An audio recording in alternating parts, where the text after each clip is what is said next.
کہ اس کے رشتہ دار کبھی نہیں بھولیں گے کہ وہ بھاگ کر آئی ہے۔ کل کو اگر اسے اللہ نے بیٹی دے دی تو اس کو سب یہی کہیں گے کہ تمہاری ماں اپنے گھر سے بھاگ کر آئی تھی۔ لیکن گھر سے بھاگ جانے والی لڑکیاں اس بارے میں سوچتی ہی نہیں ہیں کہ یہاں پر تو ہنسی خوشی کے ساتھ جانے والی لڑکیوں کے ساتھ بھی اتنا برا ہوتا ہے، لوگ ان کو معاف نہیں کرتے، تو پھر جو بھاگ کر جا رہی ہو اس کے ساتھ کیا ہوگا؟ اتنی سی بات انسان کیوں نہیں سمجھتا، کیوں خود غرض ہو جاتا ہے؟ میری ساس بہت اچھی تھیں، کہتے ہیں کہ جس کے دل میں اللہ کا خوف ہوتا ہے وہ انسان برا نہیں ہو سکتا۔ برا انسان ہمیشہ وہی ہوتا ہے جو اللہ کو بھول کر بیٹھا ہوتا ہے۔ میری ساس پورا دن ہاتھ میں تسبیح پکڑ کر بیٹھی رہتی، 5 وقت کی نماز پڑھتی، قرآن بھی پڑھتی، گھر کے معاملات میں نہیں بولتی تھی۔ پتہ نہیں ان کو دیکھ کر میرے دل کو ایک سکون سا آ جاتا تھا، لیکن اس گھر میں رہتے ہوئے میں نے یہ بات نوٹ کی تھی کہ ان کی اس گھر میں کوئی عزت نہیں، ان سے پوچھ کر کوئی کام نہیں کیا جاتا، یہاں تک کہ ان کے بیٹے ان کے ساتھ بدتمیزی بھی کر لیتے تھے۔ کوئی ان سے یہ نہیں پوچھتا تھا کہ ان کے لیے کچھ بنا دیں کہ ان کو شوگر ہے، لیکن آج گھر میں چاول کہ آپ کے لیے چاول اچھے نہیں ہیں، آپ کے لیے کوئی اور چیز بنا دوں؟ انہوں نے کہا نہیں، مجھے عادت نہیں ہے، جو بن جاتا ہے میں چپ چاپ کھا لیتی ہوں، چاول کھانے سے شوگر تھوڑی ہی بڑھ جائے گی، مجھے پتہ ہے، لیکن میں کسی پر بوجھ نہیں بننا چاہتی۔ میں نے کہا ایسی کون سی بات ہے، میں آپ کے لیے سالن روٹی بنا دیتی ہوں، آپ فکر نہ کریں۔ سالن روٹی بنانے میں تھوڑی دیر ہو گئی، میرا شوہر آ چکا تھا، وہ کمرے میں چلا گیا، لیکن میں پیچھے نہیں گئی، جبکہ اس نے مجھ سے کہا جیسے ہی میں گھر آ جاؤں تو مجھے کمرے میں ملو۔ میں نے کہا میں آپ کی امی کے لیے ہی روٹی بنا رہی تھی، اتنا غصہ کرنے کی کیا ضرورت ہے؟ میرے شوہر نے مجھ پر غصہ کرنا شروع کر دیا کہ آدھے گھنٹے سے میں آیا ہوں، تو مجھ سے یہ نہیں پوچھ سکتی کہ مجھے پانی چاہیے یا نہیں، میرے لیے کھانا لاؤ۔ میں نے کہا میں تو آپ کی ماں کی خدمت کر رہی تھی، آپ کو تو خوش ہونا چاہیے۔ میرے شوہر نے کہا کوئی ضرورت نہیں خدمت کرنے کی، باقی بھابیاں بھی تو نہیں کرتی ہیں، اگر تم یہ ذمہ داری اپنے سر لوگی تو پھر تمہیں ہمیشہ یہ سب کچھ کرنا ہوگا، تو میرے حصے کا ٹائم میری ماں کو دوگی تو میں خوش نہیں ہوں گا۔ میں حیران تھی کہ ان کی بھی تو کسی نے خدمت کرنی ہے۔ میرے شوہر نے کہا کہ وہ کوئی تم نہیں ہو، وہ پہلے ہی ایسے رہتی ہیں، کوئی مسئلہ نہیں ہوتا ان کے ساتھ، بہت پیسہ ہے ان کے پاس، جس کے پاس پیسہ ہوتا ہے وہ کبھی پریشان نہیں ہوتا۔ میں حیران تھی کہ میرے شوہر کو مجھ سے یہ مسئلہ ہے کہ میں اس کی ماں کی خدمت نہ کروں۔ مجھے اس بات پر عجیب لگا، لیکن پھر بھی میں اپنی ساس کی خدمت کرتی تھی، کیونکہ میں یہ بات نہیں بھول سکتی تھی کہ انہوں نے ہم پر اتنا بڑا احسان کیا ہے۔ اگر اس ٹائم وہ انکار کر دیتی اور شور مچا دیتی تو آج ہماری عزت محلے میں 2 پیسے کی بھی نہیں رہنی تھی۔ یہ لوگ دوسرے شہر میں رہتے تھے، اسی لیے میرے کسی بھی خاندان والے کو یہ نہیں پتہ تھا کہ اپنی بہن کی جگہ میں رخصت ہوں گی۔ وہ یہی سمجھ رہے تھے کہ میری بہن رخصت ہو گئی ہے، میں اپنے ماموں کے گھر رہنے کے لیے چلی گئی ہوں۔ میرے ماں باپ نے رشتہ داروں اور محلے والوں سے یہ بھی کہہ دیا کہ میری بہن اور اس کا شوہر باہر کے ملک چلے گئے ہمیشہ کے لیے۔ ان کے لیے وہ یہ جھوٹ بولنے والے تھے کہ میری شادی سادگی سے ساتھ کر دی گئی ہے، ماموں کے بیٹے کے ساتھ ہی، کیونکہ ماموں بستر مرگ پر پڑے، اس لیے کوئی دھوم دھام نہیں ہوئی اور مجھے بھی رخصت کر دیا کرتے تھے۔ اپنی عزت بچانے کے لیے جھوٹ بولتے رہے۔ انہوں نے ابھی سے جھوٹ بولنے شروع کر دیے تھے، کیونکہ زمانہ تو جواز مانگتا ہے، زمانے کو جواب دینا ہی پڑتا ہے۔ سردیوں کا موسم آ رہا تھا، میری ساس نے سب کو پیسے دیے اور کہا کہ اپنے لیے کپڑے بنا لینا، لیکن جب وہ مجھے پیسے دینے لگیں تو میں نے کہا مجھے پیسے نہیں چاہیے، ابھی تو میری شادی ہوئی ہے، میرے پاس بہت سارے کپڑے ہیں۔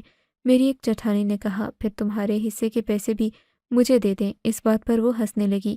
میری ساس نے کہا کوئی بات نہیں، تمہیں فکر کرنے کی ضرورت نہیں، یہ شازیہ کے پیسے ہیں، جب اس کو چاہیے ہوں گے وہ مجھ سے لے لے گی، میرے پاس محفوظ رہیں گے۔ اس بات پر جٹھانی نے کہا آپ کے پاس تو بہت کچھ پڑا ہوا ہے، لیکن پتہ نہیں محفوظ ہے یا نہیں۔ اتنا کہہ کر وہ اپنے کمرے میں چلی گئی۔ اس کا مطلب میری ساس کے نام پر اڑا دی جائے، اسی لیے ڈھکے چھپے الفاظ میں طعنے مارتی تھی۔ میں نے اپنی ساس سے کہا آپ کیوں ان سب کی باتیں سنتی ہیں، جواب کیوں نہیں دیتی؟ انہوں نے کہا مجھے جواب دینے کی عادت نہیں ہے، ان سب کی خوش قسمتی سمجھو یا میری بدقسمتی کہ میرا شوہر ان کی شادیوں سے پہلے ہی اس دنیا سے چلا گیا، نہیں تو ان سب کو سیدھا کر دیتا۔ بہت ہی زیادہ سخت انسان تھا، بس وہ اس دنیا سے جلدی چلا گیا۔ ساری زندگی پیسے کماتا رہا، جب گھر بیٹھنے کا وقت آیا تو اس کو موقع نہیں ملا، تبھی تو یہ بچے اس قدر بگڑ گئے ہیں۔ اب میری بات بھی نہیں سنتے، اس لیے میں ان کے معاملات میں نہیں بولتی۔ لیکن ایک بات تھی کہ دونوں کے ہاں ابھی تک اولاد نہیں تھی، ان کی شادی میری شادی سے 2 اور 3 سال پہلے ہو چکی تھی۔ میں اپنے شوہر سے چھپ کر اپنی ساس کی خدمت کیا کرتی کہ کہیں اسے پتہ نہ چل جائے، لیکن گھر میں وہ ایک دن داخل ہوا، میری ساس کے پاؤں دبا رہی تھی۔